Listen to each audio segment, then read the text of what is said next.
Eu entendo que não tem como falar quando vai ser o arrebatamento, mas tem como falar no tempo exato em que a igreja está dentro de um cronograma, de um calendário que tem as suas datas. A gente sabe em qual semana, entre parênteses, a igreja está na terra. Então preparem as suas Bíblias que agora eu vou começar o estudo. Então vamos lá, meus irmãos. Eu gostaria que vocês abrissem comigo. Eu quero primeiramente fazer uma leitura, né? Dar uma lida geral nessa parte desse capítulo, ok? E depois a gente vai discutir muito em cima dele. Eu gostaria que vocês abrissem comigo no livro de Daniel, capítulo 9. E eu quero ler com vocês do versículo 24, do versículo 24 até o versículo 27, ok? Daniel, capítulo 9, do 24 até o 27. É isso que eu quero ler com os irmãos. Olha lá o que está escrito. Meus irmãos, eu gostaria que vocês prestassem atenção. O livro de Daniel, ele é o Apocalipse do Velho Testamento. Tem quem diz assim. Diz que o livro de Daniel é literalmente o Apocalipse do Velho Testamento. Na realidade, o que é o livro de Daniel? Deus começa a revelar as coisas do fim para esse homem de Deus, um homem que realmente honrou a Deus, né, por toda a sua vida, muito amado por Deus. Então, hoje, quando a gente lê esse livro, a gente tem que lê-lo conhecendo toda a Bíblia, conhecendo o livro de Apocalipse, e temos que ler prestando atenção. Nós temos que prestar muita atenção no que diz o livro de Daniel. Uma coisa que eu observei ontem, parece que ontem foi de propósito, que eu estava fazendo alguma coisa e ouvindo algumas pregações e observando quando se fala do livro de Daniel, do livro de Apocalipse, livro de Daniel, livro de Apocalipse, existe uma repetição na boca de quem fala e quem escuta sempre a mesma coisa, então virou uma verdade. E é como se, gente, se eu começo, às vezes eu tenho uma parede na minha casa e essa parede ela é mais ou menos cor de pérola, salmão, assim, uma cor meio clarinha, né? Aquele amarelinho clarinho. Aí eu começo todo dia falando pro meu marido, essa parede é branco sujo. Ela é branca, mas ela tá suja. Temos que pintar a casa de novo. Meu marido, nos primeiros dias, vai olhar para aquela parede, vai ver a corzinha da pérola. E vai olhar bem e falar, mas isso não é branco, é cor de pérola. Mas eu todo dia na cabeça do meu marido, não, é branco sujo, é branco sujo, é branco sujo, é branco sujo, branco encardido. Meus irmãos, com o tempo, ele não vai ver mais cor pérola, que é uma cor que foi criada para ser como é. Mas ele vai começar a ver realmente um branco encardido naquela parede. E ali então a pérola, coitadinha, se foi por mar afora e a parede virou branco encardido.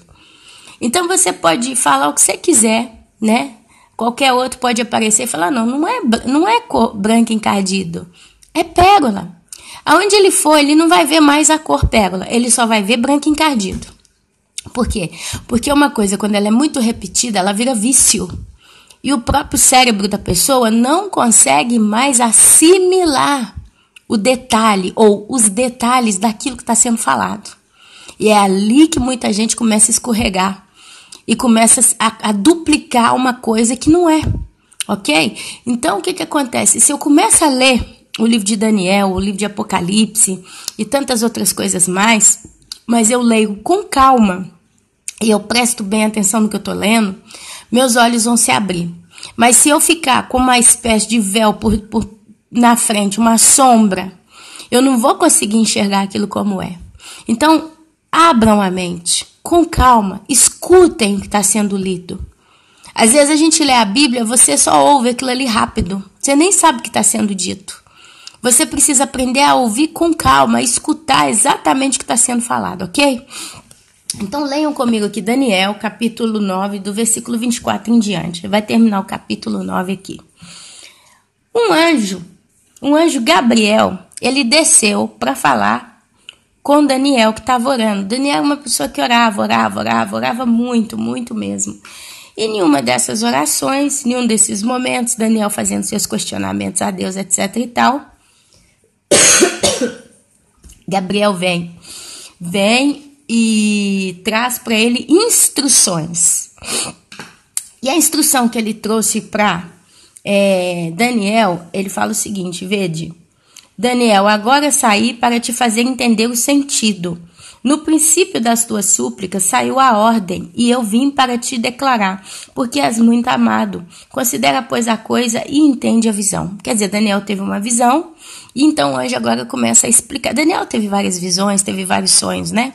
Mas é que nesse caso, das 70 semanas, o anjo então começa a conversar com ele. Olha o que o anjo fala com Daniel. Daniel, 70 semanas estão determinadas sobre o teu povo e sobre a tua santa cidade, para trazer justiça eterna, para selar a visão e a profecia, e para ungir o santo dos santos. Deixa eu ver aqui se eu não para fazer cessar a transgressão, para dar fim aos pecados, para expiar a iniquidade, para trazer a justiça eterna, para selar a visão e a profecia, e para ungir o santo dos santos. Sabe e entende, Daniel?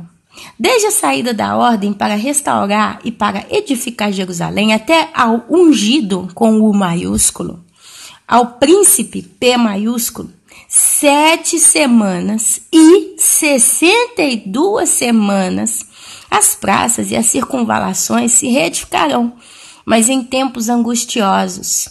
Depois, Daniel, das 62 semanas, será morto o ungido e já não estará. E o povo de um príncipe que há de vir destruirá a cidade e o santuário, e o seu fim será num dilúvio. E até o fim, Daniel, haverá guerra, desolações são determinadas. Daniel, ele fará firme aliança com muitos por uma semana. Na metade da semana fará cessar o sacrifício e a oferta de manjares, e sobre a asa das abominações virá o assolador, até que a destruição que está determinada se derrame sobre ele. Meus irmãos, quando a gente lê o livro de Daniel, foi Deus falando tudo o que ia acontecer da época de Daniel para frente no mundo. Os reinos que viriam, como que esses reinos iriam nascer e terminar, até o final, até a volta de Jesus com os seus anjos. Então, ele ia vendo pedaços e pedaços e pedaços da história na terra. Então, muitas dessas situações, cada vez que ele via um pedaço de uma parte da história humana nessa terra, depois vinha Deus e dava a ele entendimento. Deus explicava, olha, isso que você viu é isso que você viu é isso é desse jeito, isso é desse jeito. E ele ia conversando, a ponto que o livro de Daniel termina, cerra a visão, porque isso é coisa que está ainda lá para o final dela. Quando o anjo fala para ele, sela a visão, é porque não tinha como Daniel entender o que ele viu, como nós hoje temos entendido, no sentido que muitas das coisas que ele viu já aconteceram. Já aconteceram na história. Os impérios que surgiram, os impérios que caíram, as coisas como aconteceram. Então, assim, tem situações na nossa vida que às vezes a pessoa pode até te explicar. Por exemplo, vamos fazer de conta que eu sou uma arquiteta. Aí eu venho até você, que é um médico, e eu falo, como arquiteta, eu explico um monte de coisa para você na linguagem de um profissional arquiteto. Então, como arquiteta, eu converso com uma pessoa, um médico, um advogado, uma dona de casa, né? E eu falo vários termos técnicos da minha profissão. A pessoa, em parte, ela vai entender. Mas ela só vai conseguir entender 100% aquilo que eu falei quando ela vê o pedreiro, né? Lá construindo aquela coisa que eu falei de modo técnico. E aí vê a menina que vai lá, faz a decoração, a pintura, o formato, a técnica que foi usada para tal construção. Quer dizer, na vida a gente entende um geral, meus irmãos. Inclusive isso continua acontecendo com a Igreja de Cristo hoje. A gente entende um geral, mas certas coisas que vão acontecer, não adianta a gente bater o pé. Tem uma coisa que eu fico um pouquinho incomodada quando eu escuto aí pelo YouTube, né? Certos pregadores que dizem coisas de modo que são afirmadas como se eles já tivessem a certeza, vai ser assim. Sabe qual que é a única certeza que nós temos? Aquilo que está escrito na Bíblia de modo claro. Está escrito, Jesus ressuscitou. E ele vai descer e vai voltar um dia. Tá claro. Então não sei quando, não sei como exatamente vai ser. Mas um dia ele vai aparecer para a humanidade. Então tá claro. Não adianta eu querer, mas isso é sintético e ele vai aparecer talvez na mente e começar a bagunçar a história. Então, às vezes, a gente vê certas coisas que estão sendo ditas aí na internet que não tem sentido, porque tem muita gente que determina, é isso, é tal pessoa, é desse modo, é desse modo, é desse modo. A gente tem uma base, meus irmãos, e mano a mano que os tempos estão passando, essa base ela vai crescendo. É como um quebra-cabeça, eu sempre falei isso aqui no canal. As profecias, a Bíblia é como um quebra-cabeça que ela vai se montando aos poucos diante de nós. Você já montou aqueles puzzle, né? Puzzle, quebra-cabeça, né? Você vai encaixando as peças para formar um desenho e às vezes em determinado lugar você põe uma peça que parece que ela tá ali, ela é dali. Mas aí quando você monta mais um pouquinho, você vê que ela não tá ali, tá no lugar errado, você tem que mudar ela para outro lugar. Então assim, para nós, o desenvolvimento do esclarecimento das profecias, ele vai caminhando com o tempo. Isso começou com Daniel. Então Daniel, ele recebeu um resumão de toda a história da humanidade, até o final. E Deus mesmo fala para ele, a visão está selada. Quer dizer, o entendimento dessa visão eu vou dar para você até que o anjo de Deus é que vinha explicar para ele. O negócio estava tão selado para Daniel que o anjo é que vinha e explicava aquilo que ele via. Mesmo assim, ele ainda ficou com alguma pulga atrás da orelha. Ao ponto que chegou um momento que o anjo fala com ele assim, olha Daniel, descansa teu coração, vive seus dias, porque tudo que você viu é pro final dos tempos, é lá na frente, ainda vai demorar. E realmente, quantos anos se passou da Daniel até os dias atuais, né? Então, meus amados, o anjo vem explicar para ele, então, há 70 semanas. E ele começa dizendo, Daniel, 70 semanas estão determinadas sobre o teu povo e sobre a tua santa cidade. Quem que era o povo de Daniel? Os judeus, porque Daniel era judeu. A santa cidade, quando a gente ouve a expressão santa cidade, a gente sabe que está falando de Jerusalém, porque ali é a cidade onde o Senhor vai voltar. Tem quem não acredita em milênio, tem quem não acredita que Jesus vai reinar na terra, tem gente que já acha que já está no milênio, olha, que tem um pouco de tudo, mas a Bíblia diz claramente que virá um tempo em que Jesus em pessoa vai reinar na terra, a partir de Jerusalém, e ele vai ter um reino de 1000 anos, depois disso o juízo do trono branco. Então, meus amados, aliás, a Bíblia fala 1000 anos, é 1000 anos, e depois disso o juízo. Então, quando a Bíblia dá todos esses detalhes para nós, explica todas essas histórias, a gente entende que 70 semanas, aí alguém me pergunta, Ana, uma semana, ela é de 7 dias. Uma semana, ela dura 7 dias, Ana Paula, ok? Ok. Se eu então pego na calculadora 7 vezes 70, justo, porque uma semana vem segunda, terça, quarta, quinta, sexta, sábado, domingo. Aí depois começa de novo. Segunda, terça, quarta, quinta, sexta, 7 semanas. Uma semana tem 7, ele está falando que 70 semanas. 7 por 70, né? 7 vezes 70 é igual a 490 semanas. Então, Ana Paula, presta atenção. O anjo vira para Daniel e fala que 490 dias, né? Porque 7 vezes 70 dá 490, está determinado aqui. Para quê, Ana Paula? Para fazer cessar as transgressões, para dar fim aos pecados, para expiar a iniquidade, para trazer a justiça eterna, para selar a visão e a profecia e para ungir o santo dos santos. Presta atenção então, Ana Paula, já passou. Porque de quando nasceu Daniel até os dias atuais, se você prestar atenção comigo, Ana, já de Jesus crucificado, morto e ressuscitado até o ano que nós estamos, já se passaram 2018 anos, Ana. Muito mais do que 70 semanas. Então isso já aconteceu. Bom, aí a gente tem que começar a prestar atenção que Deus, ele fala por mistérios. Quando a gente ouve a palavra profecia, toda profecia, ela tem uma sombra de mistério por detrás dela, ok? Então, uma coisa eu posso garantir para os irmãos, essas 70 semanas que o anjo passou para Daniel aqui ainda não acabaram, elas não acabaram. Parte desse princípio. Mas aí você fala para mim, como é que você, Ana Paula, prova para mim que as 70 semanas já não passaram? Primeiro, ela é específica para que se aconteçam certas coisas. Quais são essas certas coisas? Para fazer cessar a transgressão. Transgressão. A gente observando o que está acontecendo no mundo, o que está acontecendo com o próprio Israel, etc e tal. Eu poderia dizer que a transgressão ali já acabou? Vamos pensar comigo, já acabou a transgressão. O que você acha? Ana Paula, o que é transgressão? O que significa a palavra transgressão? Significa infração, violação ou não cumprimento de uma lei, ordem ou regulamento, transgressão das leis, por exemplo, de trânsito. Transgressão tem como sinônimos crime, delito, violação, infração e violação de novo. Então, se a gente olhar hoje Israel, vamos esquecer o resto do mundo, porque o anjo falava para Daniel e seu povo, né? Então, vamos fazer de conta que o resto do planeta Terra ficou de lado aqui, porque são só para eles esse negócio das 70 semanas.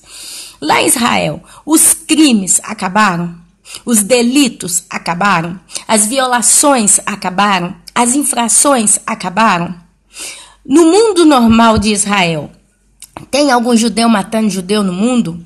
Tem algum judeu roubando, praticando crimes no mundo?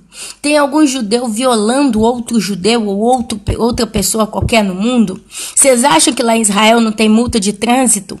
Quer dizer, a pessoa não comete infrações, né? Então, se a gente olha na prática da vida cotidiana, se cessou a transgressão da vida cotidiana dos judeus. Eu tô falando de modo bem leve mesmo, justo pra gente pensar. Não. Agora vamos verter isso aí com relação à transgressão do povo judeu para com Deus. Vamos pensar. Olha só, fazer cessar a transgressão. Não sei quanto tempo depois veio Jesus morrer e foi crucificado. Por quem? Pelos próprios judeus.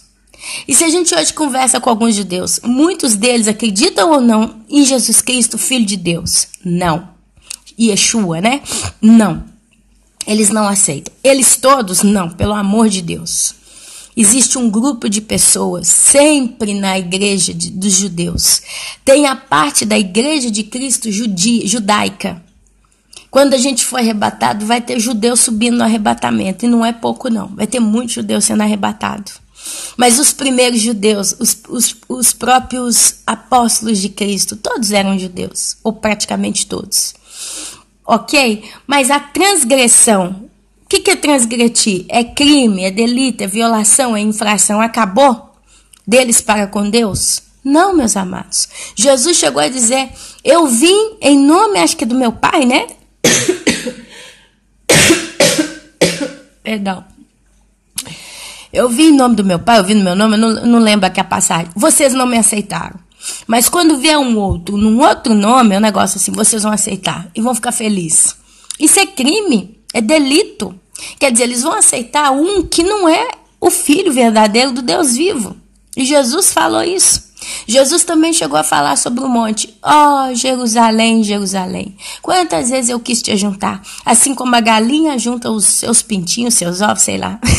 Meus irmãos, perdoem, mas se você lê Bíblia, você sabe do que eu estou falando. Então, não tinha acabado ainda os crimes de Israel contra Deus. Delitos, violações. Jesus disse, eu, Cristo, sou o único caminho, verdade e vida. Ninguém vem ao Pai senão por mim. Ninguém. Então não interessa se o cara é judeu, se o cara é grego, se o cara é francês. Nenhum dos três vão até Deus Pai, senão pela estrada que é Jesus. Ele é a única estrada. Não adianta. Ninguém vai ser salvo pela lei. E se você não está entendendo isso, vai ler o livro de Romanos. Como que Paulo fala bem dessas coisas, ok? Mas vamos prosseguir o estudo aqui. Então, a primeira coisa são 70 semanas decretadas para fazer cessar as transgressões. A transgressão não passou ainda. Para dar fim aos pecados. Essa aqui eu não preciso nem falar demais, né? Porque o homem peca desde o princípio e vai pecar até o final. A única coisa, meus irmãos, que vai dar fim ao pecado num ser humano é a transformação do corpo dele. Ah, então é a conversão em Cristo? Começa ali, mas só vai terminar quando o corpo da pessoa for glorificado. É o arrebatamento. É quando o que é perecível, que não pode herdar o reino dos céus, se tornar num corpo de glória. Quem é que fala muito sobre isso? Paulo. Vai lá ler Paulo, vai ler as cartas de Paulo. Ele fala em Coríntios, ele fala isso, ele fala em outras cartas, ok? Então, não pode ainda ter acabado as 70 semanas porque os pecados estão aí. Pelo contrário, a Bíblia diz, porque se aumentou a maldade nos últimos dias, o amor se esfriou. Olha só quanto pecado, quanta loucura a gente está vendo aí. Isso então significa que as 70 semanas de Daniel ainda não se concluíram. Uma outra, para espiar a iniquidade. Espiar a iniquidade. O que significa a expressão espiar? Vamos ver aqui o que o dicionário me fala. Eu estou aberto com ele aberto aqui. Pagar, purgar, remir, resgatar. Então, quando ele fala assim, para espiar a iniquidade, ele está falando para pagar a iniquidade, para purgar a iniquidade, para remir a iniquidade, para fazer com que ela desapareça. Ela vai ter que pagar o preço dela ter sido o que é a iniquidade, né? Iniquidade, meus irmãos, se você não sabe o que significa, e é por isso que a gente precisa entender bem aquilo que a gente está lendo na Bíblia, iniquidade significa arbitrariedade, crime, culpa, injustiça e maldade, pecado. Então vamos pegar aqui pecado no lugar da palavra iniquidade e dizer aqui para espiar a iniquidade ou para pagar o pecado. Quer dizer, o pecado no mundo vai ter que pagar a conta dele. Isso só vai acontecer no inferno, no lago de fogo e enxofre, meus irmãos. Enquanto Deus não julgar o mundo, os anjos caídos e tudo que se levantou contra ele, e dar a causa do decreto final lá no trono branco e lançar tudo no lago de fogo e enxofre, a iniquidade não vai ter sido espiada. O salário do pecado é a morte. Até o final vai ter gente morrendo, até no milênio vai ter gente morrendo. Ah, não, onde é que está falando isso? Está falando que aquele que pecar com 100 anos morrerá, e morrerá ainda jovem. Isso é milênio, meus amados. Aqui nós estamos falando do milênio. Então, enquanto não vier o trono branco do nosso Senhor Deus, a iniquidade não vai ter sido inespiada. Então, as 70 semanas está girando ainda. Mas vamos continuar. Para trazer a justiça eterna. Quem é a justiça eterna? É Cristo. É o reino de Deus no meio dos homens. Presta atenção, isso já aconteceu? Não. Para selar a visão e a profecia. O que significa selar a visão e a profecia? É toda a visão que Daniel teve e os profetas e tudo. E a profecia cele, quer dizer, termina, conclua. Hoje parte olha só, profecia já se cumpriu. Várias coisas já aconteceram. Tem uma profecia que foi dada para Ezequiel que se chama o Vale dos Ossos Secos. Ela se cumpriu. Sabe quando ela se cumpriu? Com o brotar da figueira. Pouco antes, quando veio Hitler, né? Rebentou com não sei quantos milhões de judeus lá. Praticamente exterminou. Na cabeça de Hitler, ele queria exterminar todos os judeus.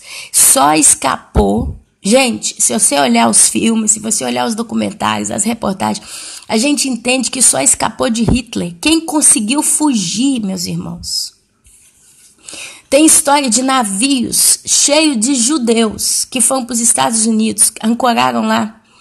Aí não sei por que motivo, por que cargas d'água, eles mandaram eles voltarem para trás. Não aceitaram aqueles ali. E eles voltaram para trás e foram terminar nos fornos de Hitler. Então, a raça praticamente foi exterminada. A língua, a história, tudo ali. A ideia de Hitler era essa. Só que aí foi um vale de ossos secos que virou, porque teve morte, muitas mortes. Só que aí Deus já fala para Ezequiel, né? Para ele olhar para esse vale, porque esse vale ele ia começar a tomar de novo vida. E aí, não sei o que aconteceu, se teve um vento, se Deus soprou, não sei o quê, que aqueles ossos começaram a ter tendões, músculos, nervos, sangue, e aí ele começou a ver um exército de pessoas levantadas. Quer dizer, Deus então ele restaura Israel das cinzas, dos ossos, né? E aí você vê então 1964, o brotar da figueira. Quer dizer, os judeus aparecem, o mundo então julga a causa e Israel volta para sua terra. Então são profecias cumpridas. Está selada aquela parte da profecia? Sim, porque se cumpriu. Deus colocou um carimbo em cima, cumprida. Mas as profecias até o final dos dias ainda não se concluíram todas. Então não está selada. Tá? Mais uma aqui. E para ungir o santo dos santos. Essa profecia já se cumpriu? Meus irmãos, olha só para vocês verem comigo. Eu quero que vocês vão lá comigo no livro de Lucas, capítulo 2, versículo 56. Vamos lá, Lucas 2, 56. Olha o que está escrito no livro de Lucas, capítulo 2, 56. Vamos ter a resposta se essa parte da profecia já se cumpriu e do que ele está falando. Quando eu abro Bíblia com os irmãos aqui é mais complicado, né? É isso mesmo? Lucas, capítulo 2. 56 é complicado, que chega até 52. Então, peraí, deixa eu pegar outra referência, que essa aqui não vale, não. É uma referência que não tá legal. Não. Esse Lucas aqui tá errado. Mas vamos lá, em Mateus, capítulo 26. Mateus 26, 6. Eu gravo ao vivo, né? Não que vai sendo transmitido, mas eu gravo e não corrijo, não, viu? O que tá aqui, tá aqui. 26, 6. Mateus 26, 6. O que está escrito lá? Jesus ungido em Betânia. Ora, estando Jesus em Betânia, em casa de Simeão, o leproso, aproximou-se dele uma mulher, trazendo um vaso de alabastro cheio de precioso bálsamo, que lhe derramou sobre a cabeça, estando ele à mesa. Vendo isto, indignaram-se os discípulos e disseram: para que esse desperdício? Pois este perfume podia ser vendido por muito dinheiro e dar-se aos pobres. Mas Jesus, sabendo disso, disse-lhes: por que molestais esta mulher? Ela praticou boa ação para comigo, porque os pobres sempre os tendes convosco, mas a mim nem sempre me tendes. Pois, derramando este perfume sobre o meu corpo, ela o fez para o meu sepultamento. Em verdade vos digo, onde for pregado em todo o mundo este evangelho, será também contado o que ela fez para a memória sua.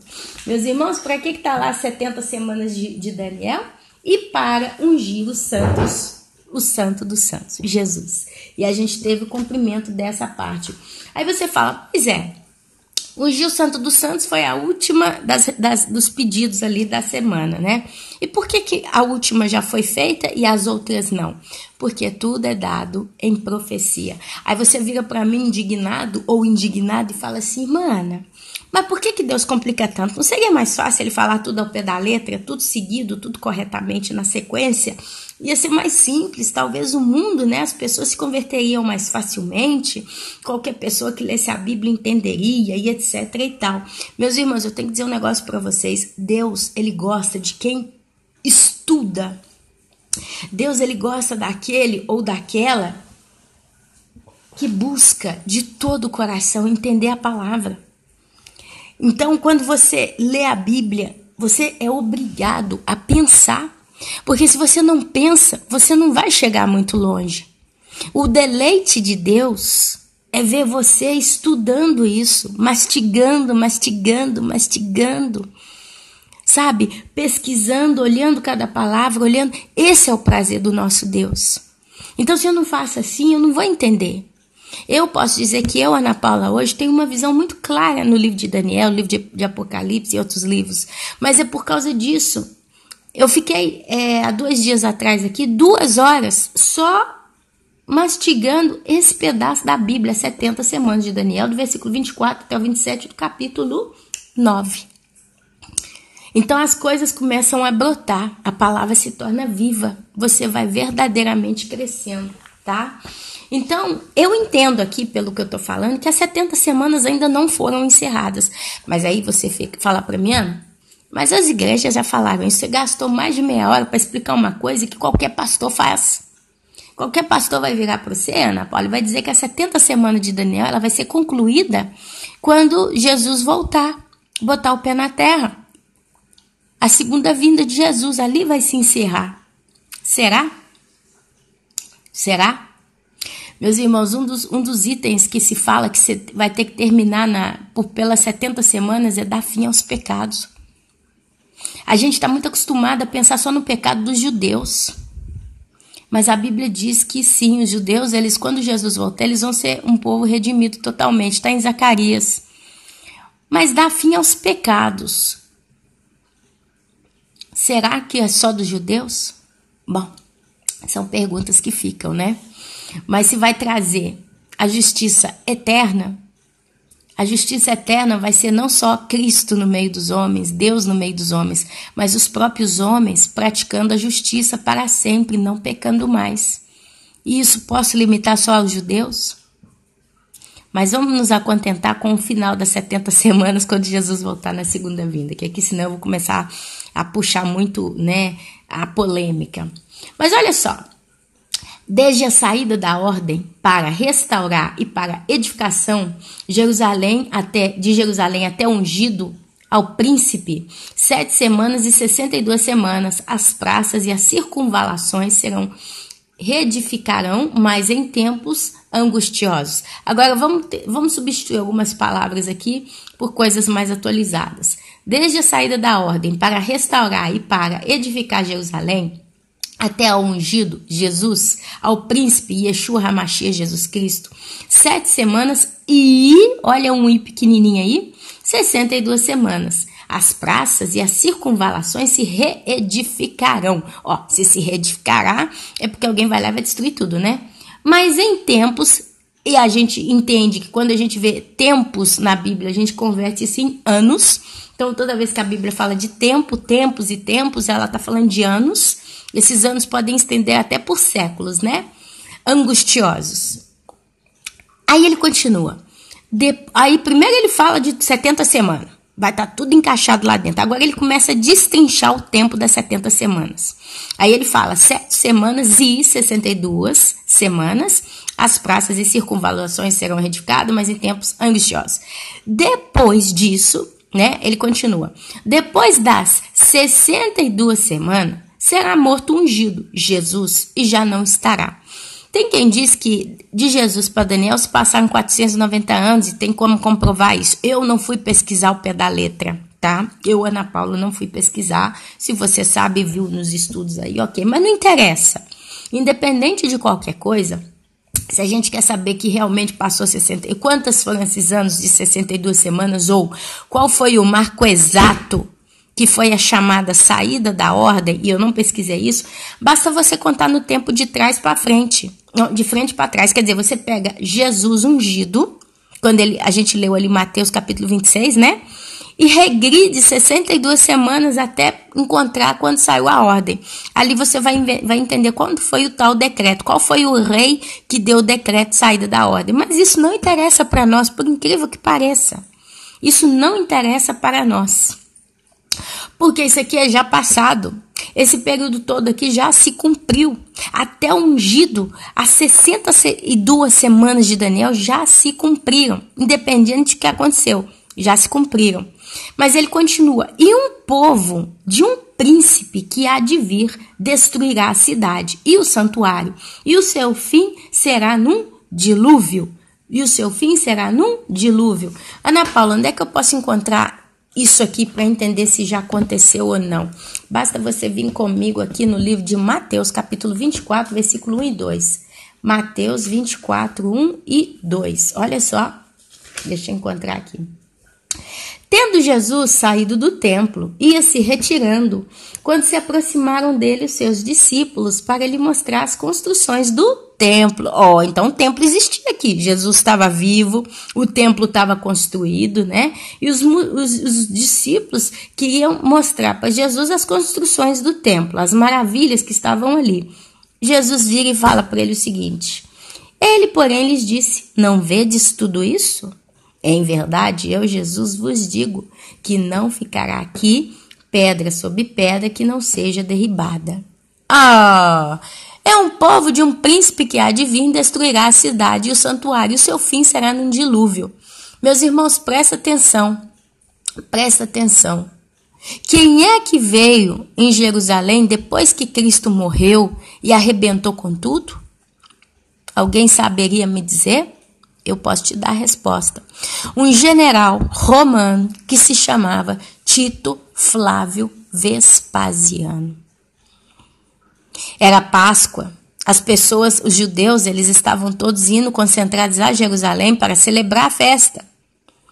Então ele entra caladinho com seus soldados ali dentro e fica todo mundo quietinho ali. E os judeus entrando pelos portões da cidade, entrando. quando a cidade estava extremamente abarrotada de gente, se fechou os portões da cidade. E o exército de Tito Flávio Vespasiano, como um dilúvio. Já viu como é que é um dilúvio? A enchente, quando ela vem numa cidade, a barreira lá, a represa de Mariana, quando explodiu, veio num dilúvio, né? Bum! Aquela água que caiu em cima, arrebentou com tudo rápido. Um dilúvio, quando ele destrói, ele assola onde ele passa. Conta as histórias que a matança foi tão grande que o sangue chegava até a canela dos cavalos, um negócio assim. Eles estavam literalmente escorregando e nadando em sangue de gente. Os soldados, eles foram matando. Detalhe, os soldados de Tito Flávio Vespasiano não eram todos romanos de raça, mas eles eram pessoas que foram, como se diz, onde o Império Romano passava, ele levava seus escravos e criava sua infantaria. Isso aí eu teria que ver de um modo mais técnico para falar com os irmãos, mas resumindo, o Império Romano não era constituído só de soldados 100% romanos. A maioria eram persas, pessoas de outras culturas ali, árabes, tá? Eu te aconselho a estudar um pouquinho sobre como foi a invasão no ano 70, depois da morte de Cristo, de Tito Flávio Vespasiano em Jerusalém. Tem até um quadro que foi pintado com um pedaço de parede do muro da cidade, as pessoas tentando pular ali, né, e morrendo, os soldados cortando todo mundo. O fim de um povo, olha só, e um povo de um príncipe que há de vir destruirá a cidade e o santuário. Então aqui quem veio? Foi o príncipe ou foi o povo do príncipe? Tá vendo como é que a gente tem que ler a Bíblia com calma? Pensando. Quem veio na época da invasão de Jerusalém, anos 70, depois da morte de nosso amado Jesus Cristo e ressurreição, é claro, né? Mas o marco que tá na história é quando ele foi crucificado, tá bom? Porque quando ele ressuscitou, ele apareceu para muitos, mas não para todos. Muitos o viram, mas não todos o viram. Então, o que ficou marcado mesmo foi a morte dele. Nesse momento, passaram-se 70 anos e Jerusalém continuou ali naquela hipocrisia, né, dos fariseus e etc e tal, até que veio Tito Flávio Vespasiano. Quando o general estava para soltar Barrabás, né, ele falou o seguinte: olha, eu vou soltar Jesus ou a Barrabás? Aquele general lá falava, né? Jesus não é culpado, ele é inocente. Barrabás é culpado. Qual dos dois vocês querem que eu solte? Aí o povo gritou desesperado, numa euforia: solta Barrabás, solta Barrabás. Aí o general falou com eles assim, ó, falou: olha, o sangue desse inocente não recai sobre a minha mão. É quando ele foi lá e lavou a mão, né? Aí o que o povo falou para ele? Que o sangue dele caia sobre nós. Está na Bíblia, vai fazer para casa que vocês vão encontrar. Que o sangue dele caia sobre nós. E aí o que acontece? 70 anos depois, vem Tito Flávio Vespasiano, arrebenta com o templo, que era o orgulho dos fariseus, né? Os negócios da nação estavam ali dentro, porque aquilo ali já não era mais uma adoração verdadeira ao Deus vivo. Aquilo ali era a fonte de renda para o povo. Os cambistas, os fariseus, os mentirosos, etc e tal. Foi totalmente destruído e não sobrou pedra sobre pedra. Por quê? Porque tinha muito ouro. E para os soldados conseguirem extrair todo o ouro, eles tiveram que tirar pedra sobre pedra para conseguir arrancar o ouro. Porque quando botaram fogo, o ouro derreteu. O ouro derreteu e passou por entre as frestas dos tijolos, das pedras que construíam o templo. Então ele foi destruído um pouco de cada vez, sobrou só o muro lá. Diz que sobrou só um muro lá hoje, né? Então, meus amados, e o povo de um príncipe que há de vir destruirá a cidade, porque Jerusalém foi destruída. E o santuário, e o seu fim será num dilúvio. Já se cumpriu. Mas quem veio foi o príncipe ou o povo do príncipe? O apóstolo Paulo, no livro de 2 Tessalonicenses, capítulo 2, ele fala o seguinte: o mistério da iniquidade já opera desde os nossos dias. Mas vai chegar um momento que quando aquele que o detém for retirado, de fato, então, ele se manifestará. E ele vem porque para aqueles que estão acreditando no erro, abandonaram a esperança do amor de Deus. E aí começa: é para eles que ele veio, o homem da iniquidade, o qual Jesus o matará com o sopro de sua boca. Depois você abre lá, 2 Tessalonicenses, capítulo 2, e lê devagarzinho, porque eu falei de cabeça aqui uma ideia do capítulo, né? Então, meus amados, e um povo de um príncipe que há de vir destruirá a cidade e o santuário, e o seu fim será num dilúvio. Mateus capítulo 24, 1 e 2, tendo Jesus saído do templo, ia se retirando, quando se aproximaram dele os seus discípulos e lhe mostraram as construções do templo. Ele, porém, lhes disse: não vedes tudo isso? Em verdade vos digo que não ficará aqui pedra sobre pedra que não seja derribada. Aí continua o capítulo de Daniel lá, porque agora eu comecei a dividir ele e puxar as referências, né? Em Daniel, lá de novo, capítulo 9, volta. E até ao fim haverá guerra e desolações, no plural. Puxei no dicionário o significado da palavra desolação. Significa destruição de um local, ruína, estado do local que foi destruído, despovoado. Olha o que aconteceu com Israel lá com a época de Hitler. Né, a cidade, tudo acabou, o povo veio Tito Flávio com essa guerra, os judeus se espalharam pelo mundo inteiro, né? Então Jerusalém foi despovoada. Aí depois vem Hitler também, continua ruindo, destruindo e tal, né? Falta de amparo, abandono, excesso de tristeza, aflição, destroços, devastação, dor, melancolia, mágoa, pesar e ruína. Todas essas palavras se refere à desolação. E Daniel diz: desolações são determinadas. Meus irmãos, até o final, Israel vai estar passando pelas chamadas desolações. E olha lá o que está acontecendo hoje, né? Já está começando a girar burburinho, todo mundo querendo fazer guerra contra Israel. Os países árabes estão lá atacando. Isso são desolações, querendo ou não, são desolações.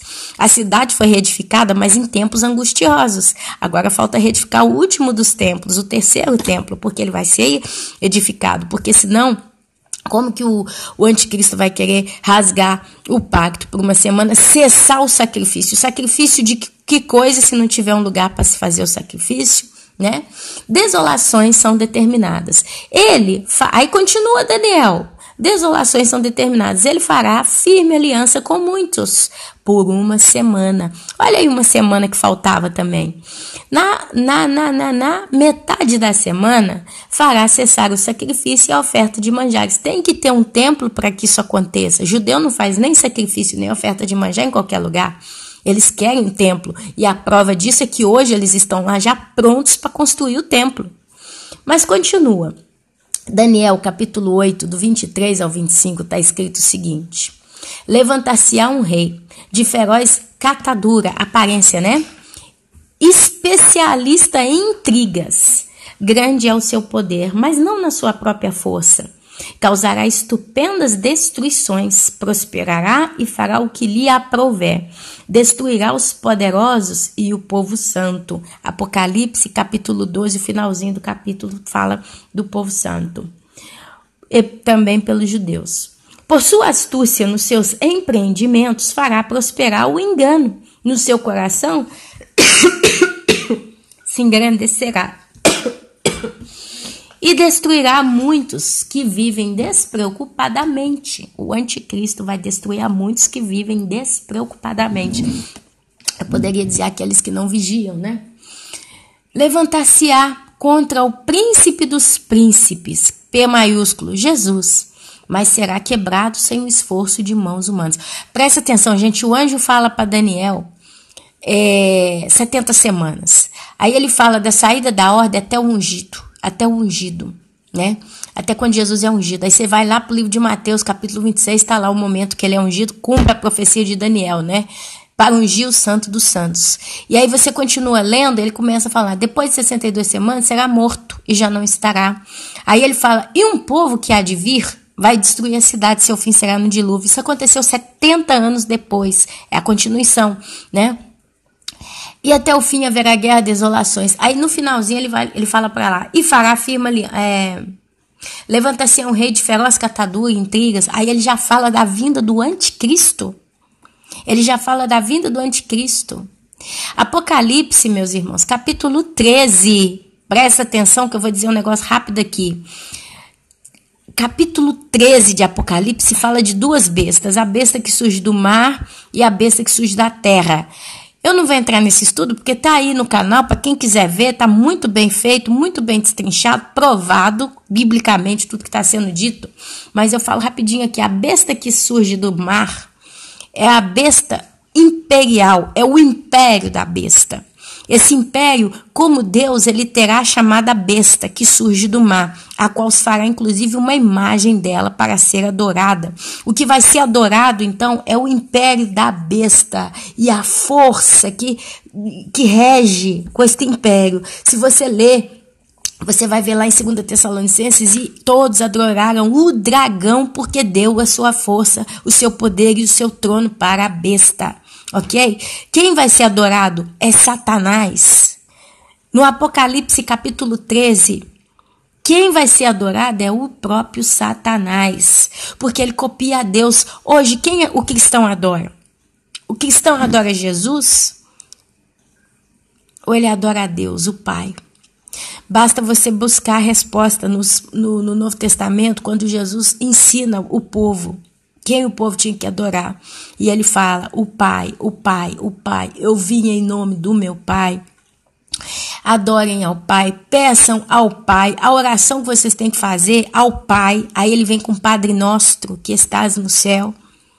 Então, quem deu a Jesus o poder? O Pai, através do Espírito Santo. Mas quem é o cabeça de tudo? O Pai. A Santíssima Trindade. Quem é o cabeça da Santíssima Trindade? O diabo. Então o diabo ele vai ter um império, que Daniel disse, né? O quarto animal, tá lá em Apocalipse, quando ele fala lá em capítulo 13, né? O quarto animal é um império na terra. Será um quarto império na terra. Apocalipse fala que surgiu, né? Uma besta que surgiu no mar. E aí ele fala com aparência de leão, leopardo, urso, não sei o que, não sei o que, não sei o que. E se você volta lá atrás em Daniel fala o quarto animal, que é a besta, que tinha aparência dos mesmos animais que dizem Apocalipse, Daniel diz, será um quarto reino na terra. Então a besta que surge dos povos, nações, tribos e língua, que é o mar, é um quarto império na terra. A segunda besta que surge da terra, gente, é o anticristo. Presta atenção. O mar são multidões, nações, povos e línguas, ok? Mas a terra significa que é um ser nascido da terra. Jesus nasceu da terra. Jesus nasceu do ventre de Maria. E o homem o que é? Pó. O homem é pó. Deus fala, né? O homem veio do pó e ao pó vai retornar com a morte. Então, quando a Bíblia fala que saiu da terra, ele está dizendo de um ser que vai nascer como Cristo nasceu. E creiam, ele já está entre nós, ele já está pronto para começar. Ele está só esperando o arrebatamento acontecer para se manifestar como ele vai ser. Mas ele já está aí, talvez a gente já está até vendo a cara dele na televisão. Ana, quem é? Não sei, mas seja quem for, ele já está aí. Isso é certíssimo, tão certo como a água é transparente. Então, meus amados, olha só. O seu poder, olha só, seduz os que habitam sobre a terra por causa dos sinais que lhe foi dado a executar diante da besta. O anticristo ele só vai executar poder, sinais e maravilhas diante da besta. Cristo executou milagres, prodígios, maravilhas, curas, ressuscitou a mortos diante do poder de Deus. Ele pedia a Deus. E quem fazia o milagre acontecer? O Espírito Santo. Satanás copiando a Deus em tudo. Olha só, Daniel capítulo 29 e 27, né, que continua aí voltando lá nas 70 semanas. Sobre a asa das abominações virá o assolador até que a destruição que está determinada se derrame sobre ele. Quem? Cristo. Vem e acaba com o desolador, que é o anticristo. Meus irmãos, Mateus capítulo 24, versículo 15, a grande tribulação, está escrito. Quando, pois, virdes o abominável da desolação, quando, pois, virdes o abominável da desolação de que falou o profeta Daniel, no lugar santo, quem lê, entenda. O que é o abominável da desolação? Destrinchei. É o título que Daniel usa para se referir ao próprio anticristo. Ele desolará não só Israel no tempo determinado, mas o mundo inteiro. A palavra abominável significa repulsão, significa ódio, horror, repulsa.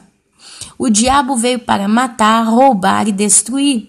Ele traz ao mundo essas grandes trevas. Ele dará ao anticristo o seu poder, o seu trono e o domínio. Por isso, quando o anticristo vier a Jerusalém e se colocar no templo para cessar o sacrifício, quebrar o pacto, os judeus vão ter que fugir. Para quem que ele vem? Está lá em 2 Tessalonicenses, capítulo 2, versículo 7 ao 11, confirmando tudo o que disse Daniel. Aqui no versículo 8 é dito claramente que Jesus o matará com o sopro da sua boca. Se você quiser, eu posso ir lá com vocês em 2 Tessalonicenses, capítulo 2, do 7 ao 11, para vocês não dizerem que eu estou aqui só inventando história. Está na Bíblia, não é a Ana Paula que está falando, é a Bíblia. 2 Tessalonicenses, capítulo 2, do 7 ao 11. Olha só do 7 ao 11. Com efeito, o mistério da iniquidade, isso é Paulo falando há 2000 anos atrás. O mistério da iniquidade já opera e aguarda somente que seja afastado aquele que agora o detém. Então, será de fato revelado o iníquo, a quem o Senhor Jesus matará com o sopro da sua boca e o destruirá pela manifestação de sua vinda. Ora, o aparecimento do iníquo é segundo a eficácia de Satanás, com todo o poder e sinais e prodígios de mentira, e com todo o engano de injustiça aos que perecem. O anticristo vai vir para quem está perecendo, não para a igreja. É por isso que a igreja não vai ver ele. Aos que perecem, porque não acolheram o amor da verdade para serem salvos. Salvos do quê? Da grande tribulação, meus irmãos. Da grande tribulação, a gente já falou sobre isso. É por este motivo, olha a afirmação aqui de novo, é por este motivo, pois, que Deus lhes manda a operação do erro. É Deus que manda o anticristo, para darem crédito à mentira, a fim de serem julgados todos quantos não deram crédito à verdade. Antes, pelo contrário, deleitaram-se com a injustiça. A gente não está vendo isso aí no YouTube? A turminha aí que está falando que vai ver o anticristo não está se deleitando com isso? Não está ensinando o povo a ficar na grande tribulação? Você não tem visto isso acontecendo por aí? Gente, estão se deleitando com a injustiça. E a Bíblia diz que Deus não quer isso. Nós não somos das trevas para que aquele dia nos apanhe de surpresa. Deixa eu falar um negócio com vocês aqui. Eu tive um sonho semana passada, outro foi domingo.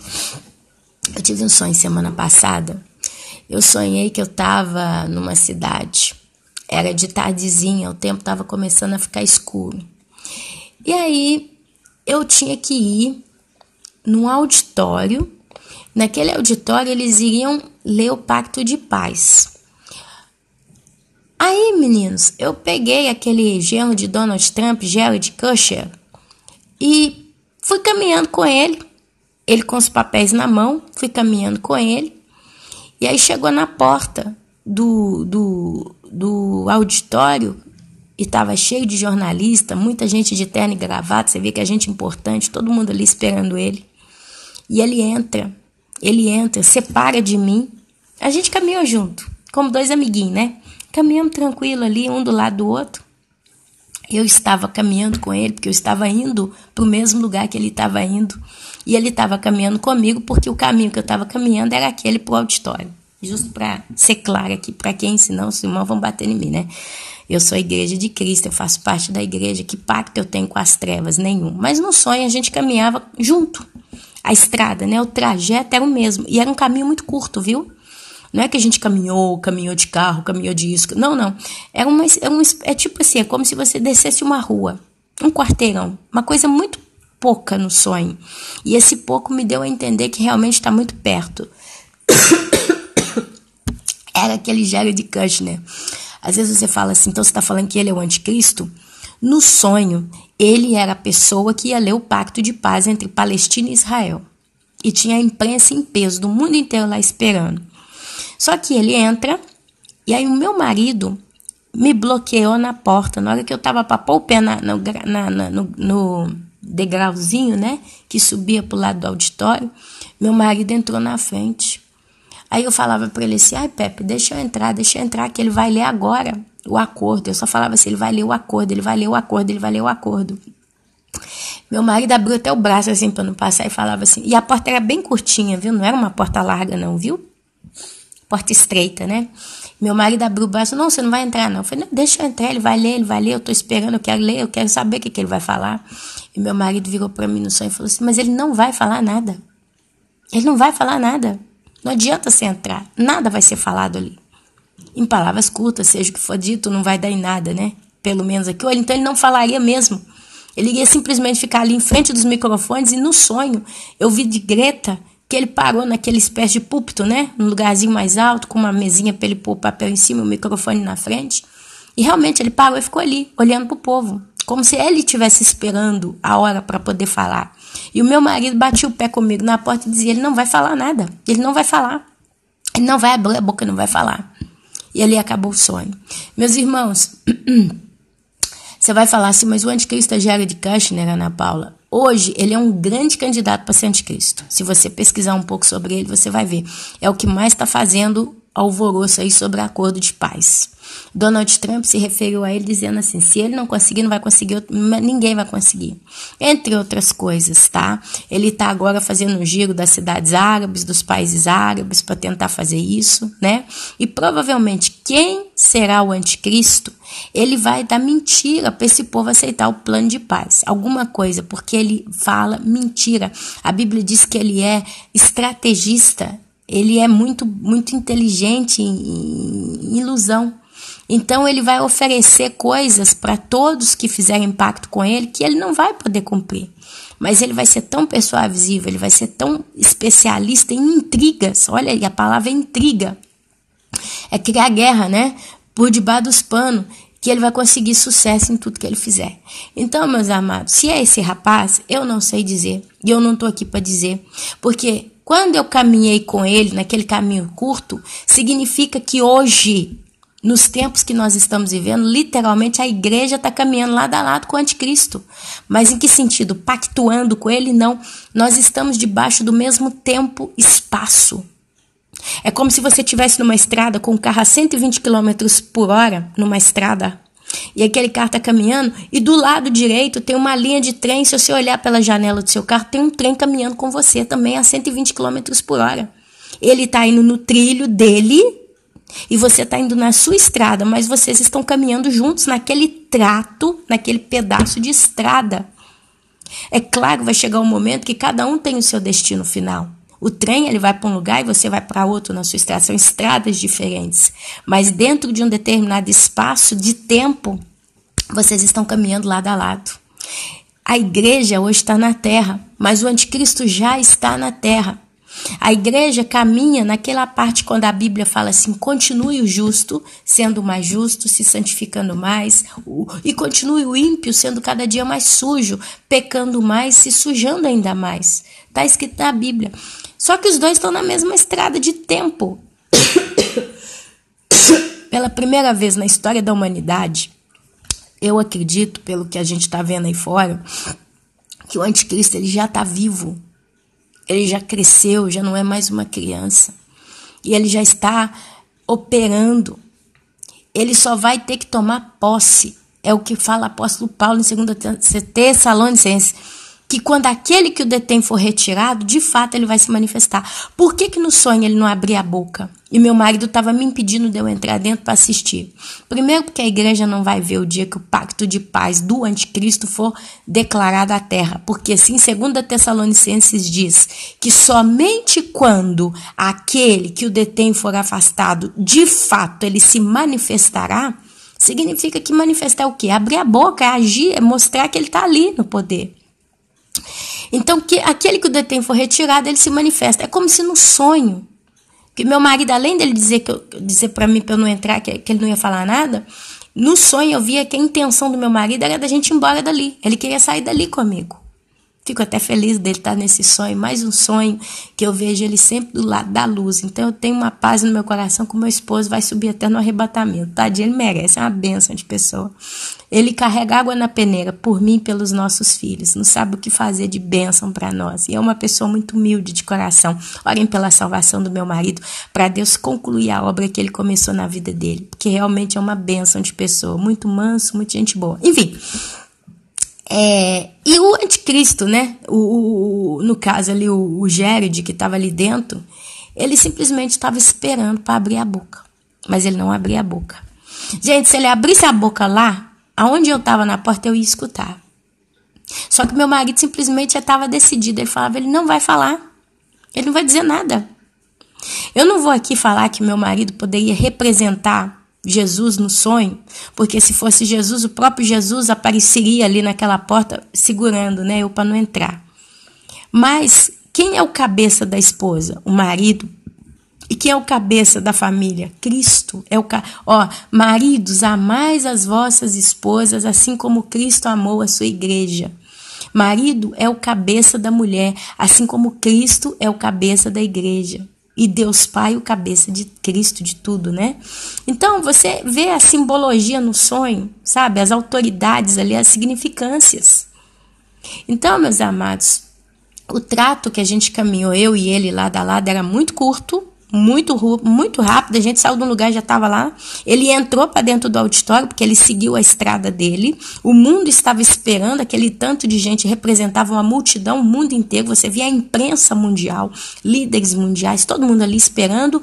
E o povo estava ansioso para esperar. Sabe quando você está esperando uma coisa importante, você quer assistir aqui, você não vê a hora de alguém falar? Lá dentro estava assim, ok? Lugar bem fechado. E o que mais que eu quero dizer aqui? A sala que ele estava era toda branca, é um auditório todo pintado de branco. Por quê? Porque o inimigo se disfarça em anjo de luz. Uma outra coisa, ele vai seduzir aqueles que estão perecendo. Uma outra coisa, que eu queria dizer? É o cavaleiro branco que sai o cavaleiro que sai montado no cavalo branco com uma flecha, com um arco sem uma flecha. Então tudo dá a entender até o porquê do local claro onde ele estava. Não era negro, era tudo branco. E era tudo muito bonitinho, muito organizado, né? Meu marido poderia estar simbolizando Cristo com a igreja, ok? Porque era ele que estava ali. E eu não conseguia entrar. E eu estava afobada, que eu queria entrar, curiosa, né? Mas eu sabia, quando meu marido afirmou, ele não vai falar. Não adianta, você não vai entrar, que ele não vai falar. Significa que ele não vai poder se pronunciar enquanto a igreja estiver na terra. Então, meus irmãos, ele vem para aqueles que estão perecendo. Vamos às contas, e aqui eu acho que eu já não estou terminando nada, o estudo ainda é bem longo. Vamos às contas. 70 semanas são o tempo total para o fechamento da profecia até Apocalipse. De Jesus, meus irmãos, sendo morto, o assunto ao céu, né? A Bíblia conta exatamente 62 semanas. Quando Jesus foi morto, naquele momento fechou uma conta de 62 semanas, se passaram. Desde quando o anjo falou para Daniel, a saída da ordem, né? Até a morte de Cristo, 62 semanas. Então, bastaria voltar no tempo para achar exatamente quando foi dada a saída da ordem para restaurar e edificar Jerusalém, ok? E não interessa para nós, porque é uma coisa que já aconteceu. Para nós, igreja, a coisa vale a partir de Cristo. Quando Cristo ressuscita, ali ele cumpre, né, a bênção, ele recebe a bênção de ter morrido na cruz. Quer dizer, ele morreu para quê? Para pagar pelos pecados da igreja. A partir do momento que ele morreu, ele estava pagando o meu pecado, que sou gentia, o teu pecado, que é gentil. Você é brasileiro, você é italiano, você é francês, você é japonês, né? Somos gentis. Cristo morrendo na cruz, até ser morto ungido, passam 62 semanas, porque ele está pagando o preço do meu pecado na cruz. Então, dali para frente é o que importa para nós. E olha só o que acontece. Então, mas antes se fala 7 semanas e 62 semanas. Aí você vê que tem 7 semanas na história. Tem uma palavra, umas 7 semanas, né? Olha só, vamos prestar atenção. E 62 semanas? Eu somente fiz o seguinte, eu peguei 7 mais 62. E eu cheguei a 69 semanas. Se depois de 62 semanas Jesus é assunto ao céu, aonde estão essas 7 semanas que está falando? Engraçado que ele fala dela antes da 62. Dá a entender que essas 7 semanas que são somadas a 62 aconteceriam antes. Mas olha para você ver. Também veja que ainda dentro das 7 semanas, Jerusalém será totalmente destruída e reconstruída. Isso acontece, meus amados, depois que Cristo é morto. 70 anos depois, Jerusalém foi assolada em terra. O brotar da figueira depois vem em 1964. E aqui eu falei, veja Daniel 9:26, e até ao fim, está escrito, né? Haverá guerra, desolações são determinadas. Você vê que depois que Cristo morreu, até o final, Jerusalém vai estar sempre debaixo de guerra. Aí você fala, ainda não tem guerra, não. Agora tem Gog e Magog, vai ser uma guerra forte. É desolações, é dificuldade, né? E aí vai ser reedificado o templo. Porque Gog e Magog vai abrir as portas para Jerusalém reedificar o terceiro templo e começar a adorar. Por quê? Porque o anticristo ele vai fazer um pacto de 1 semana com Israel. E na metade vai quebrar o oferecimento das ofertas. Ora, se é na metade da semana, 3 anos e meio. Então me dá a entender que o anticristo, assim que acabar Gog e Magog, ele vai entrar com um pacto de paz, meus irmãos. Primeiro vai ter que ter Gog e Magog. Aí você fala, como assim, Ana Paula? Onde é que você prova isso? Em Apocalipse, capítulo 12. Eu não vou ler, não. Depois você vai lá e lê sozinho. Mas diz que a mulher está grávida, gemendo com dores de partos para dar à luz. E o dragão está em frente da mulher, esperando ela dar à luz para devorar o filho varão quando nascesse. Aí no próximo parágrafo diz, nasceu o filho varão e foi arrebatado para o céu. Ele nasceu e foi arrebatado. Então a mulher fugiu para o deserto, o dragão foi atrás da mulher. Olha a sequência dos acontecimentos. A mulher fugiu para o deserto e o dragão então foi atrás da mulher. O dragão é sempre Satanás. O que o dragão faz quando a mulher corre para o deserto? Abriu a boca e como que um rio saiu da sua boca para arrebatar, arrancar com força a mulher. Quer dizer, arrancar com força Israel da história da humanidade. Porque Gog e Magog nada mais, nada menos é do que um intuito do diabo de tentar extinguir Israel da terra, ainda mais que estão todo mundo lá. Antes disso tem a profecia do povo que está voltando para a terra. Ezequiel, acho que Ezequiel, ele diz que via, né, o povo voltando em asas de aço, os aviões, levando o povo judeu para Israel. Israel hoje está aí. Vem, judeu. Se você é judeu, está no Japão, volta para Israel. Você está no Brasil, volta para Israel. Né? E o governo israeliano está acolhendo os judeus, porque ele quer o povo dele unido na sua terra. E a mulher foge para o deserto, que é o quê? Lugar de sofrimento. O dragão vem para arrebentar com ela e abre a boca e como que um rio entra na figura profética de muitas águas, como um dilúvio. De novo a história está se repetindo. Ele vem como que um rio para arrebatar a mulher, quer dizer, tirar Israel com força do cenário. Mas aí a Bíblia diz, a terra abre a boca e engole o rio. Se você vai ler Ezequiel 38 e 39, toda a batalha de Gog e Magog, você vai ver que a batalha de Gog e Magog, Israel vence. E vence rápido. Porque vai ser uma guerra rápida. O rio vem, a terra já abre a boca e engoliu o rio. Vai ser uma coisa rápida. Aí o que acontece? Então, o dragão se volta contra os restantes dos descendentes da mulher. Peraí, se o primeiro que nasceu, o primeiro descendente foi o filho é a igreja, que é arrebatada. A palavra lá está lá, arrebatada. Então o diabo não consegue tocar na igreja, ele está na frente tentando pegar ela quando ela nasce, mas ela nasce e é logo arrebatada, quer dizer, arpazo, tirada com força. O diabo perdeu, 1-0. Aí ele corre contra a mulher. Quem é a mulher? Israel, porque a igreja veio dos judeus, os apóstolos, Jesus Cristo, etc e tal. Então a mulher é sempre o símbolo do judeu, de Israel. Ela foge para o deserto, Até então ela não está fazendo nada, ela está só fugindo para um lugar de sofrimento, lugar de tribulação, deserto, porque ela vai estar atribulada. Então você vê o início de Gog e Magog, Israel se preparando e Satanás mandando as tropas, né, os seus seguidores contra Israel. E aí você vê que como que um rio vem para arrebatar Israel, aí Deus abre a boca da terra e a terra engole. Você vê então, quem manda o rio é o diabo. Quem abre a boca da terra é Deus. Deus então acaba com Gog e Magog, por quê? Porque eles não vão ter nenhum sucesso sobre Jerusalém, sobre Israel. Provavelmente isso vai gerar uma polêmica de morte, de guerra, de não ter paz. Olha só, os inimigos inimigos de Israel se levantaram contra eles para fazer guerra.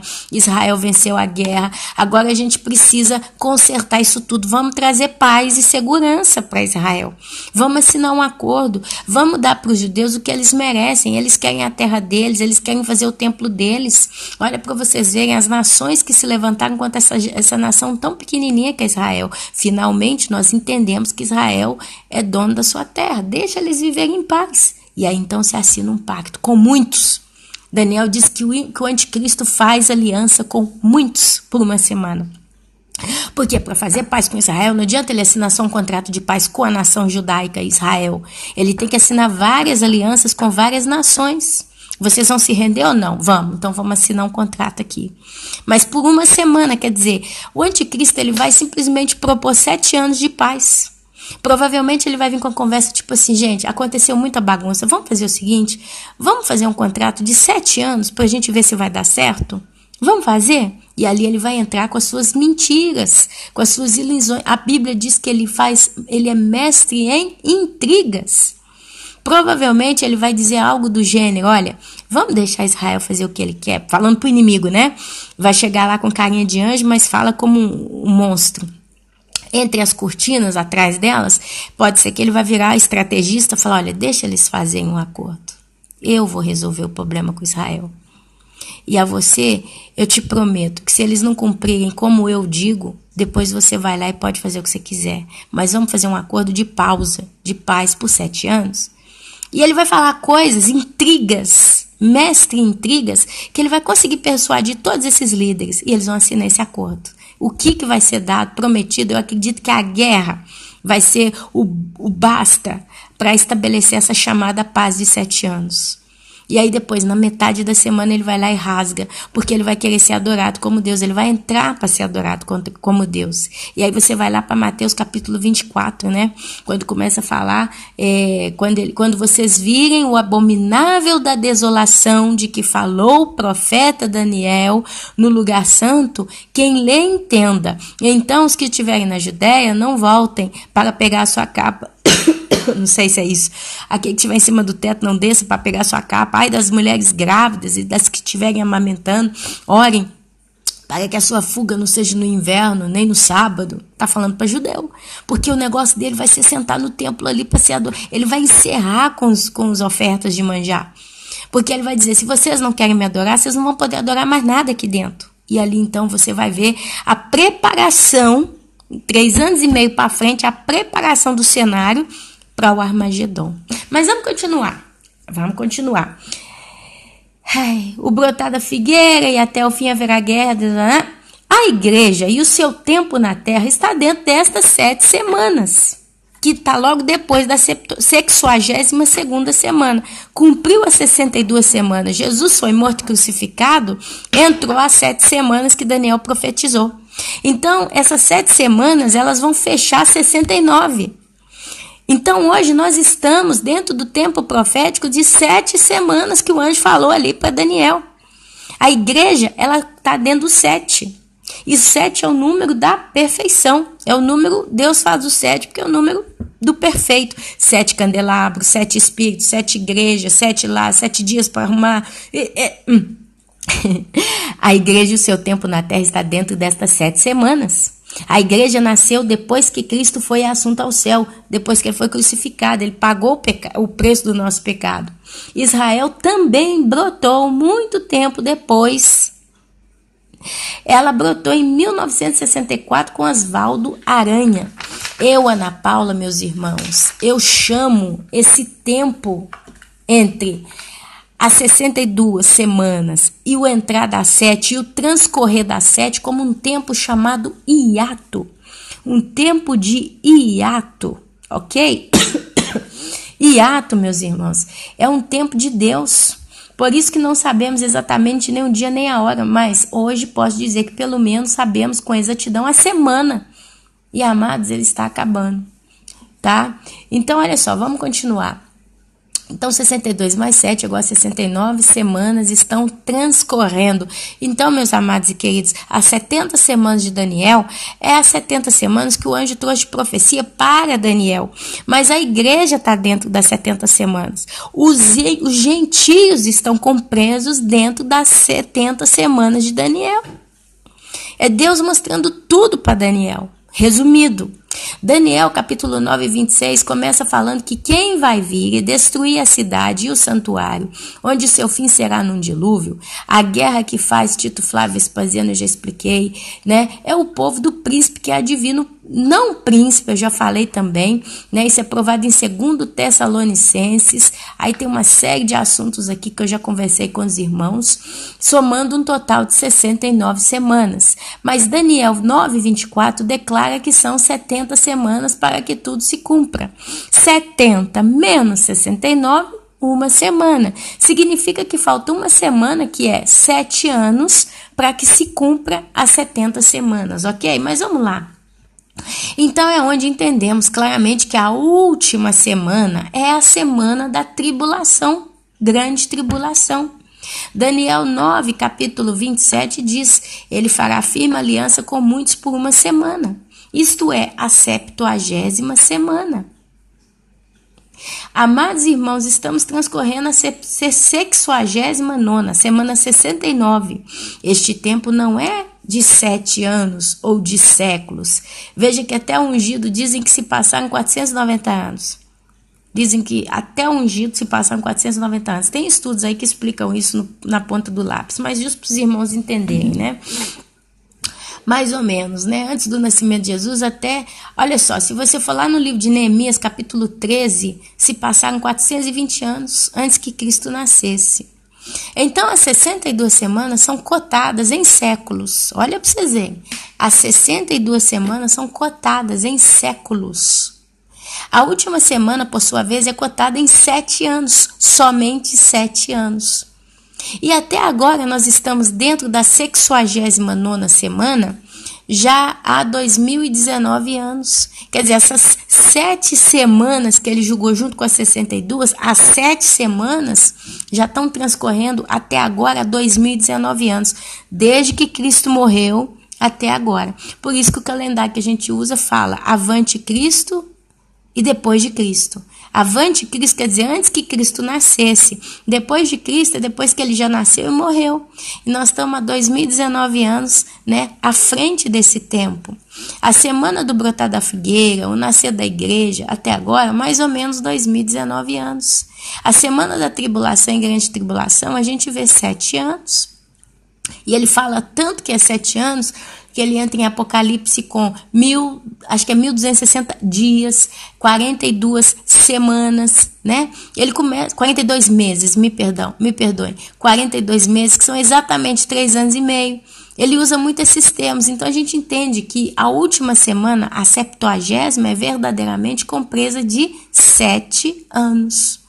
Olha só, então concluo que o tempo em que estamos antes do arrebatamento é um hiato, que significa tempo de Deus, por isso que não sabemos exatamente nem o dia nem a hora, mas hoje eu, Ana Paula, posso dizer pelo menos que sabemos com exatidão a semana, e amados, ela está acabando. Mateus capítulo 24, versículo 32 a 33 está dizendo o seguinte: aprendei-vos, pois, a parábola da figueira, quando já os seus ramos se renovam, 1964, e as folhas brotam, sabeis que está próximo o verão. Assim também vós, quando virdes todas estas coisas, sabei que está próximo às portas. Quem? Jesus. Jesus garante que tudo... Ai, me perdoe.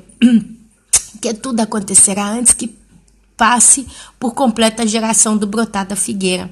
A geração, meus amados, significa uma linhagem, ascendência, genealogia. Depois, ainda continuando o texto, vemos Jesus advertindo a igreja em mistério quanto ao arrebatamento. Por isso, meus irmãos, ela sim, ela está dentro da semana 69 de Daniel, dentro do tempo hiato de Deus. Se você olhar no dicionário o que significa hiato com a letra H, significa interrupção, intervalo numa atividade qualquer. E prova disto é lermos Romanos capítulo 11, do 1 ao 12. Eu quero ler com vocês aqui. Deixa eu só achar o livro de Romanos. Romanos. Ai, mamma mia. Peraí, paciência, meus irmãos. Romanos, capítulo 11. Olha o que está escrito. Olha, isso prova para nós mais coisa.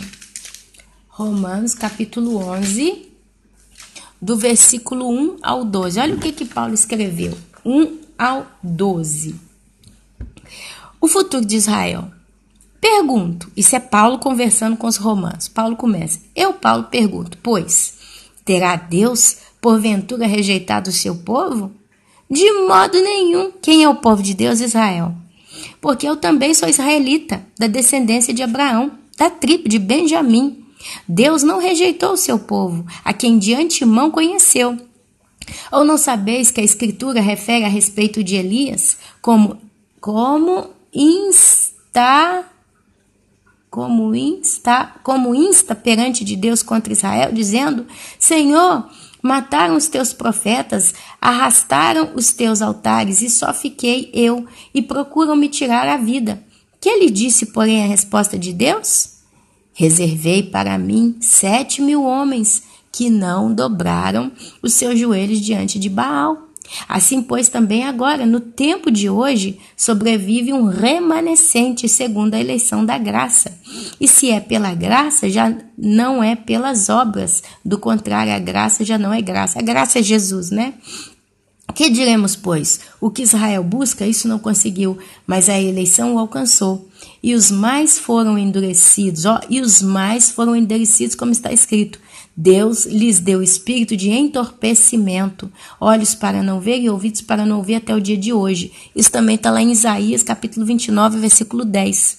E Davi disse: torne-se-lhes a mesa em laço e armadilha, e tropeço e punição. Escureçam-lhe os olhos para que não vejam, e fiquem para sempre encurvadas as suas costas. A rejeição de Israel não é final. Pergunto eu, Paulo, pois, porventura tropeçaram para que caíssem? De modo nenhum. Mas pela sua transgressão veio a salvação aos gentios, para pô-los em ciúmes.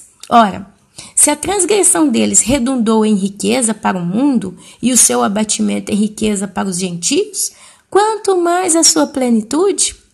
Dirijo-me a vós outros que sois gentios. Visto, pois, que eu sou apóstolo dos gentios, glorifico o meu ministério para ver se, de algum modo, posso incitar à emulação os do meu povo a salvar alguns deles. Porque se o fato de terem sido eles rejeitados trouxe reconciliação ao mundo, que será o seu restabelecimento, se não vida dentre os mortos? E se forem santas as primícias da massa, igualmente o será a sua totalidade. E se for santa a raiz, também os ramos serão. Se, porém, alguns dos ramos foram quebrados, e tu, sendo oliveira brava, foste enxertado no meio deles e te tornaste participante da raiz e da seiva da oliveira, não te glories contra os ramos. Porém, se te gloriares, sabe que não és tu que sustenta a raiz, mas a raiz a ti. Dirás, pois, alguns ramos foram quebrados para que eu fosse enxertado. Bem, pela sua incredulidade foram quebrados. Tu, porém, mediante a fé, está firme. Não te ensoberbeça, mas teme, porque se Deus não poupou os ramos naturais, que é Israel, também não te poupará. Considerai, pois, a bondade e a severidade de Deus para os que caíram. Severidade, mas para contigo a bondade de Deus. Se nela permaneceres doutra sorte, também tu serás cortados. Eles também, se não permanecerem na incredulidade, serão enxertados, pois Deus é poderoso para os enxertar de novo. Pois se foste cortado da que por natureza era oliveira bravo e contra a natureza enxertada em boa oliveira, quanto mais não serão enxertados na sua própria oliveira aqueles que são ramos naturais? Olha aí o hiato. É Deus dando uma pausa com o povo judeu, para tratar com os gentios. E quem é que trata com os gentios? A igreja. E, meus amados, depois do arrebatamento, se dará início à 70ª, a última semana. Vamos lá. Eu separei aqui, eu estou terminando alguns textos do livro de Zacarias. Eu vou ler só aquilo que eu separei aqui, senão realmente hoje eu não saio daqui. Olha só. Zacarias, nós vamos ler muito Zacarias aqui agora. Zacarias capítulo 12, do 2 a 4. Olha o que está escrito. Eu grifei. Eis que eu farei de Jerusalém um cálice de tontear para todos os povos. Começou a crise, perdão, amados. Eis que farei de Jerusalém um cálice de tontear para todos os povos em redor, e também para Judá. Naquele dia farei de Jerusalém uma pedra pesada para todos os povos. Todos os que a erguerem se ferirão gravemente, e contra ela se ajuntarão todas as nações da terra.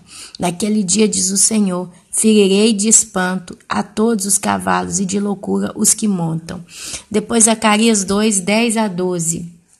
E sobre a casa de Davi e sobre os habitantes de Jerusalém, derramarei o meu espírito da graça e de súplicas. Olharão para aquele a quem transpassar. Eles vendo Jesus descendo, na terra. Pranteá-lo-ão como quem pranteia por um unigênito, e chorarão por ele como quem chora amargamente pelo primogênito. Naquele dia será grande o pranto em Jerusalém, como o pranto de Haddad e Rinom, no vale do Megido. A terra pranteará, cada família à parte, a família da casa de Davi à parte, as suas mulheres à parte, e a família da casa de Natã à parte. Aqui continua. Depois eu pedi Zacarias 13, versículo 1. Naquele dia haverá uma fonte aberta para a casa de Davi e para os habitantes de Jerusalém, para remover o pecado e a impureza.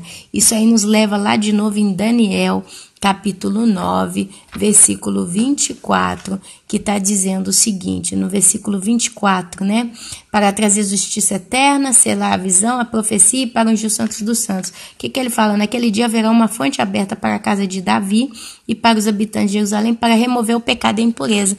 E o que está dizendo aqui? Para fazer cessar a transgressão, para dar fim aos pecados e expiar a iniquidade, trazer a justiça eterna. Meus irmãos, a partir do momento que Jesus pisa na terra com o povo judeu, a coisa vai se resolver. Zacarias, capítulo 14. 14 é só um, olha só. Eis que vem o dia do Senhor, em que os teus despojos se repartirão no meio de ti. Depois Zacarias, capítulo 14, do 3 ao 5. Então sairá o Senhor e pelejará contra essas nações, as nações do Armagedon, que vão se levantar contra Israel, como pelejou no dia da batalha. Naquele dia estarão seus pés sobre o Monte das Oliveiras, que está de frente a Jerusalém para o oriente. O Monte das Oliveiras será fendido pelo meio, para o oriente e para o ocidente, e haverá um vale muito grande. Metade do monte se apartará para o norte, a outra para o sul.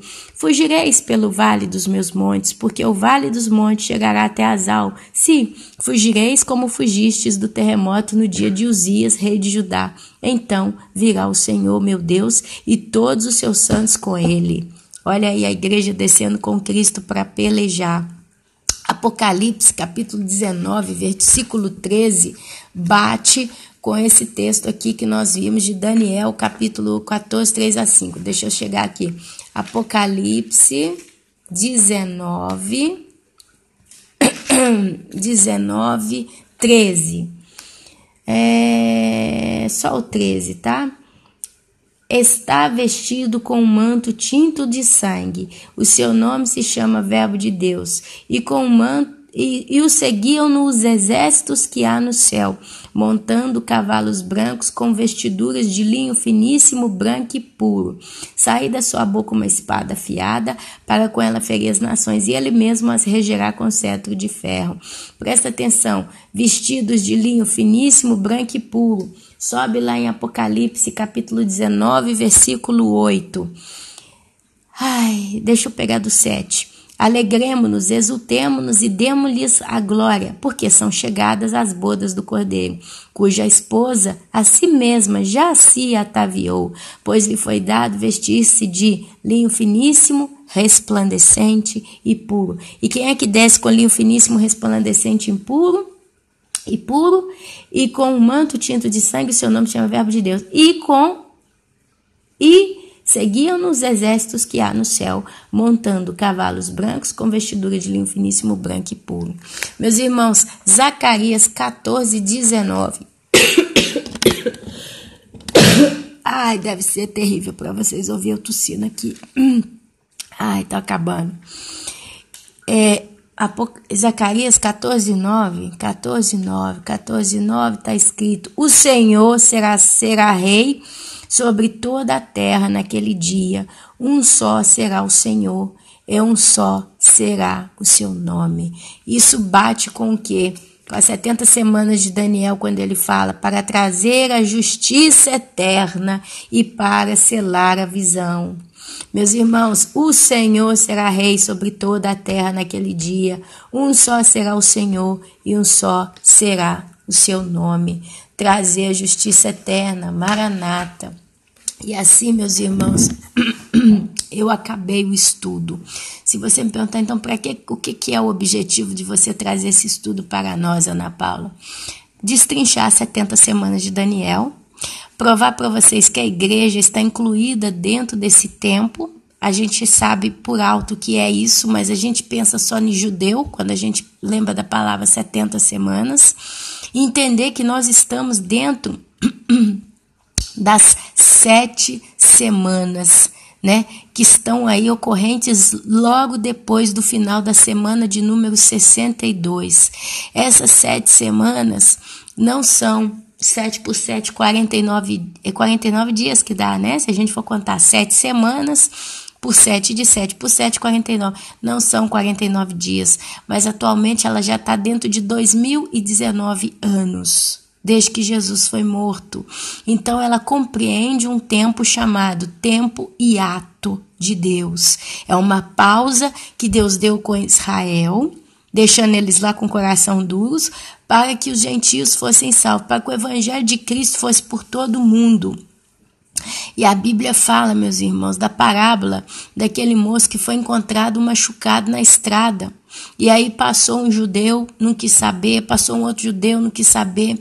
Aí passou um que não era judeu, pegou ele, lavou as feridas dele com vinagre, com vinho, parece que passou vinagre. Ó, eu tô falando e pensando, ó, ele lavou a ferida daquele moço com vinho e passou óleo. Jesus lavou a igreja com o sangue dele e pôs o óleo, que é o Espírito Santo. E aí o que acontece? Ele leva esse moço para uma espécie de uma pensão, de um hotel, e paga o salário de 2 dias de trabalho. Deixou 2 talentos com o dono da pensão e falou para ele: cuida dele, trata dele, dá a ele tudo que servir. Se passar, quando eu voltar, eu te pago a diferença. E a palavra de Deus fala que o tempo de vida de uma geração são 70 anos. Se passar disso é enfado e cansaço, canseira. Hoje a igreja já está no tempo do enfado e canseira. Se muito chegar a 80 anos é enfado e canseira. 2000 anos. 2 dias de trabalho. A Bíblia diz que um dia para Deus é como 1000 anos e 1000 anos é como um dia. Não faz diferença, porque o tempo dele não é o nosso. Meus irmãos, o dia que nós entendemos que Deus ele tem uma espécie de uma agenda com eventos escritos, em datas específicas do tempo da dispensação da humanidade na Terra, na era do homem na Terra. Hoje essa era já está com 6.000 anos. Então, dentro desse período, ele tem os eventos marcados dentro das datas dele. Nós não sabemos as datas. A Bíblia diz que nós não sabemos nem o dia nem a hora. Mas Jesus fala o seguinte: você tem que vigiar, você tem que vigiar, você tem que vigiar. Você vê lá no livro de Mateus, ao mesmo tempo que ele fala, né, da vinda de Cristo, ele fala, por exemplo, da entrada da grande tribulação e da tribulação, ele fala do princípio das dores. Logo na sequência do capítulo 25 em diante, ele manda o povo vigiar. Primeiro ele anuncia o caos que vem, depois ele fala a vigilância. Com brotada figueira, sabeis que já está próximo às portas. Quer dizer, e ali ele começa: 2 vão estar numa cama, um será levado, outro deixado. 2 vão estar no moinho, um será levado, outro deixado. 2 estarão trabalhando num campo, um será levado, outro deixado. Quer dizer, você vê claramente Jesus falando do arrebatamento. Só que é um mistério fechado que só o apóstolo Paulo destrinchou melhor, trouxe para a igreja, porque ele foi o apóstolo dos gentios. E como o arrebatamento é por conta da igreja, porque a igreja aceitou a Cristo, e ela é chamada de noiva de Cristo, ela diz, Maranata, ora vem Senhor Jesus. E a Bíblia diz o óleo, né? O Espírito e a noiva dizem, ora vem Senhor Jesus. Nós somos o povo que é a próxima bola da vez. Vai ser ali do acordo de paz agora dia 15. Se lê alguma coisa, se pronunciar alguma coisa, pode até ser o acordo final. E aí eu até fico curiosa, porque quando for lido, se for lido, a gente tem que prestar atenção não nas promessas que estão dentro desse acordo, mas o tempo proposto de duração deste acordo.